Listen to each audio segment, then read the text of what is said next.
Alright guys, do a little update on what's going on here, or what has been going on. First, the 986 is been working on this tractor here right now. Just about done, and done doing the maintenance and everything else I wanted to do to it to get ready to go another year. What I got left to do is I gotta put some air in these tires. They squat a little bit more than what I want. Usually you run, I think it's 20 pounds. 20 pounds in the back tires. This side here worries me a little bit because where this bead is, I mean not the bead, valve stem is, it actually is wet around it, and yeah, I could be wrong, but I got a feeling because there's fluid in these tires that there might be a hole in the tube somewhere, a small pinhole causing it to leak a little bit. So I don't know. I'll find out when I start using it. But you can see this one here. You can kind of see where it squats a little bit, but that's just from sitting all winter. What else have I done? What I have done to it is it's got the LED. Those are 7-inch aux beam lights in the back, and those are actually hooked up to a separate toggle switch right here, which I installed here. So you just turn the key and then hit the toggle switch, and there you go. Pretty bright. If you look at them, obviously you can't really see them, but they are nice and bright. So that'll be nice for planting, because this is my planting tractor. And it does have the monitor and all that, which is be right there, but I actually had it. I actually took it in and had it serviced to make sure everything was functioning right on the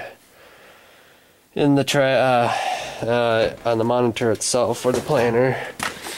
I just gotta put it back in now.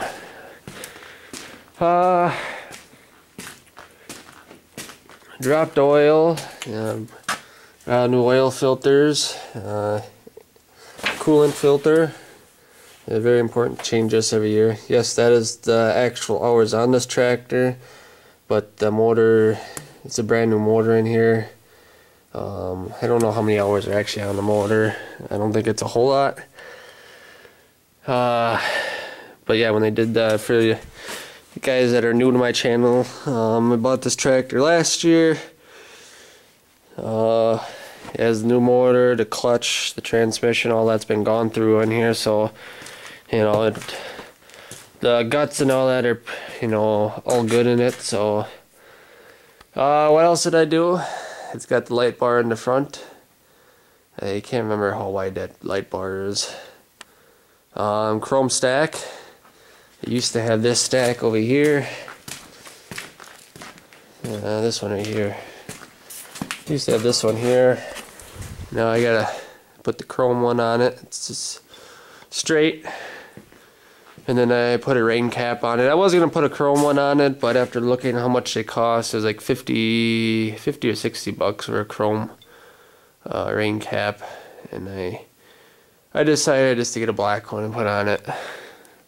Looks fine. What else did I do? Oh yeah, the inside of the cab's got to be clean yet, but I do got this switch here. Now this is the wiring harness for the front light bar. It's a little different than I did with the 1586. This red light's going to be always on. I'm not sure if it's going to drain the battery on this tractor. It's just a little red light, but I'm going to just leave it right now. But I'm thinking about actually just taking the switch off and rewiring it and putting just a regular switch in on the radio part here. Just drill a hole through this plastic and put a switch, and then it's on, off, and be good to go. Then I can eliminate this having this red light on, because this is wired. This ain't wired to the switch, the key switch. This is to a live wire that's got power on it, no matter if tractor's on or off. But if I turn the switch on, there you go. You can kind of see what should look like. Nice and bright. Do really nice. So I did do that. I was gonna put a cab kit in this year, and I'm just gonna hold off another year, because when I do it, I'm actually gonna put a new seat in here. And the floor is really good on it. It's dirty right now, but new cab kit around and ceiling kit I'm gonna do.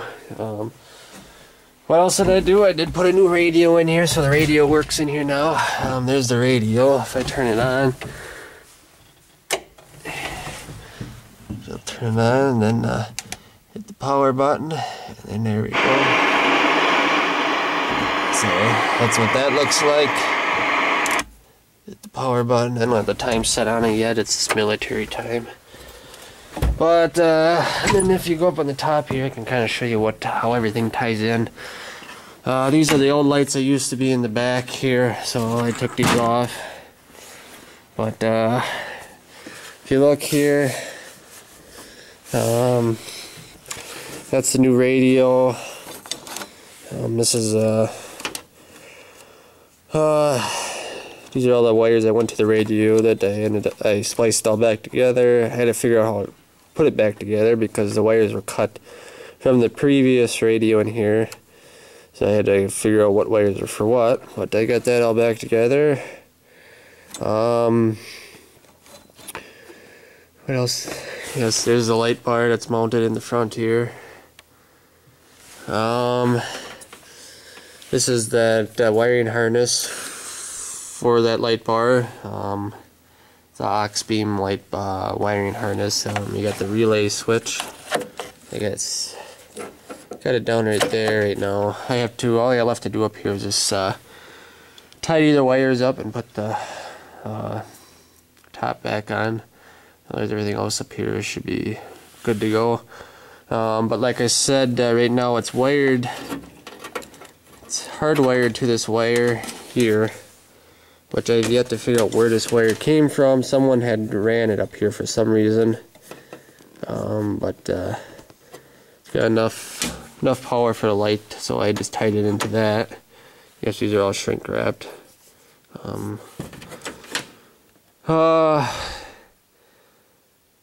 Yeah, I actually did this wiring harness that's up here is actually for 2 sets of lights. That's what that blue there, that's actually electrical tape. I just wrapped that end up because I wasn't going to use it.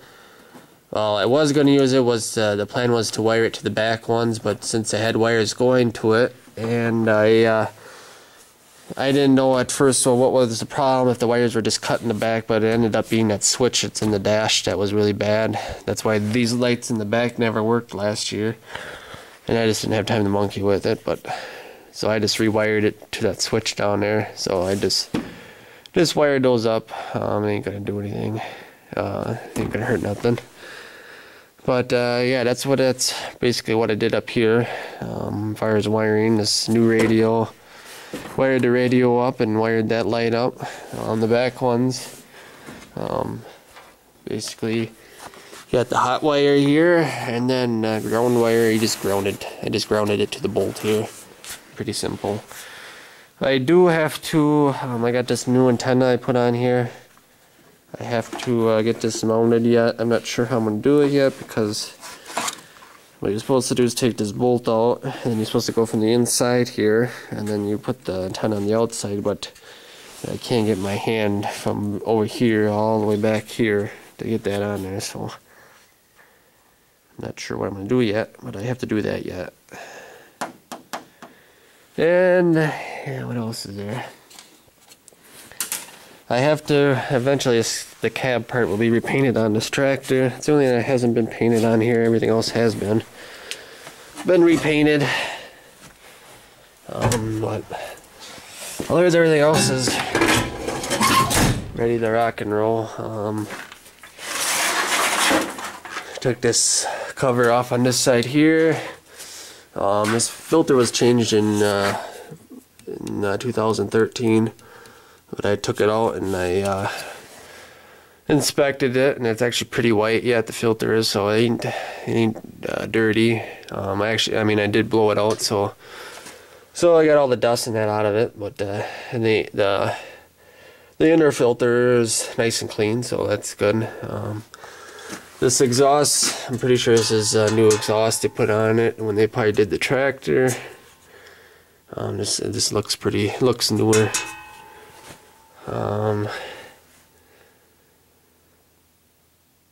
Yeah. The only other thing is I did have this sensor right here. I did buy a new sensor to put in here. It's for the antifreeze in the radiator. That it tells you if the antifreeze is low in it, and it keeps coming up on in the cab. And even though the radiator is always full, I thought it was the sensor that was bad, so I bought a new one. It was only like 11 bucks. But after I took the hood off and was testing the wire to make sure I had power to it, it does not have power going to it. So I traced it all back, and I have to go underneath the cab, the main wiring harness where it plugs in, and kind of figure out why the power isn't getting to that. So not a big issue. Otherwise, they redid the air conditioning last year. It's got all new hoses on it. That's why you look at this, it looks pretty new. All new hoses going up. I do have to replace this light. I'm going to end up putting LEDs in these. That's not going to be right now because I have to do 6 of them. Well, 6 on this one here, and then I have to do I got 2 more on this tractor, and then 5 on 1066. But that's just gonna come in time. Getting ready, just getting things here ready to go, because it won't be long and we'll be hitting the fields. Actually would have been started today, hauling manure. Got the spreader up here today, but considering it, it was like 50-some degrees today, it really took the frost out of the ground, so everything is really muddy, and I just don't really feel like making a mess out in the field, so that's just gonna have to wait. I do have a lot of manure to haul out of the pen, and I really want to get going on it, but I'm not gonna make a mess of the fields. So that's why I got this tractor ready to go, because we're gonna be putting this one on this manure spreader. But yeah, you can see the red light up there. I'm gonna see what goes on, but I'm gonna probably look around and just get a different switch put in it. Probably just put a toggle switch in it. Pretty simple.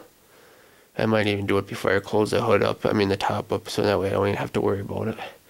The way I did the 1586 is I actually put a switch underneath the cab there, because I actually wired it to the battery, and from the battery to a toggle switch, and then it went up to the power switch up in the cab. So that way, when I'm not using it, like it's been sitting here for the last 3 months, it's actually not on. I actually just have it off underneath the cab. So, and the only reason why I didn't do that is because I had the hot wire up there already, and I didn't feel like having to run all wires down the side and into the battery. And but that'd be a simple fix, is just to take that switch out and put a toggle switch in and be done with it. But yeah, this tractor's almost done. This tractor here will probably be next. I'm just gonna get the fluids changed on it and fix a diesel fuel leak. Nothing big on that. It's probably a 20-minute job to fix that quick, and then just clean the inside up a little bit, and then that tractor is ready to go. And then I got the 1066. Basically, I gotta put new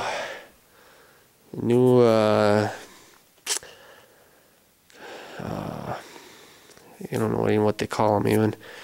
The seat, the suspension on the seat went to shit on it, so I have to replace. They're actually like rubber springs. I'll show you guys in another video. So I have to replace that. and then change the oil and all that good stuff.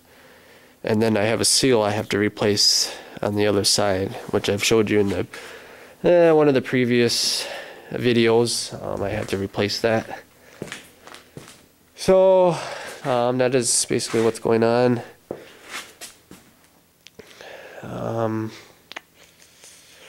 Got the chisel plow ready to go. I got all new points on it. I got the oval one sitting here.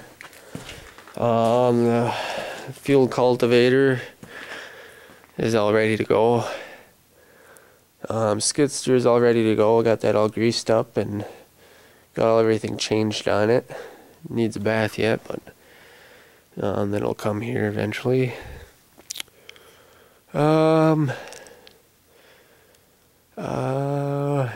The only other thing that needs to be done other than everything I've told you guys is I gotta get the disc up here and go through that. I was gonna change the blades in the back of it this year, and I'm gonna wait one more year before I do it. That way I'm just gonna end up doing all of them instead of just the middle ones.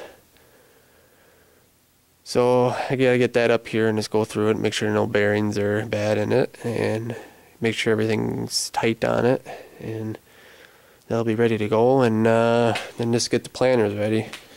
I don't have to do a whole lot. I know my corn planter, I gotta tear the PTO pump, the hydraulic pump that runs the fan. I gotta take that apart and put a new seal in it because it leaks oil. And so as far as a grain drill, that stuff should be basically ready to go. I don't really have any issues with any of that stuff right now. But I'm done for the day. So, and yes, that's what the light bar looks like and everything else. Oh,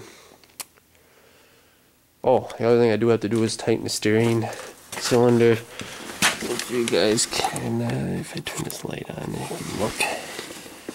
Yeah, you can see that top bolt right at the tip of my finger there. I'm gonna probably take that out and then see exactly what's the deal is, because it keeps coming loose, and then the cylinder gets loose in here, and then you got playing the steering, and that's no good. So I gotta look at that quick. I'm thinking there's got to be a lock washer underneath it, but I don't know if the lock washer is junk and it's not doing its purpose, so I might just take that out, and if that's the problem, put a new lock washer on it and maybe put a little Loctite on it so help it from loosening itself again. But yeah, that's what she looks like. So stay tuned, guys, and get this light to turn on. There we go. Stay tuned for another video. Field work's on. It's going to be coming here shortly. Basically in a month here we should be on the field, working fields. So stay tuned, and next video will be out shortly. Thanks for watching, guys. Please comment, rate, and subscribe.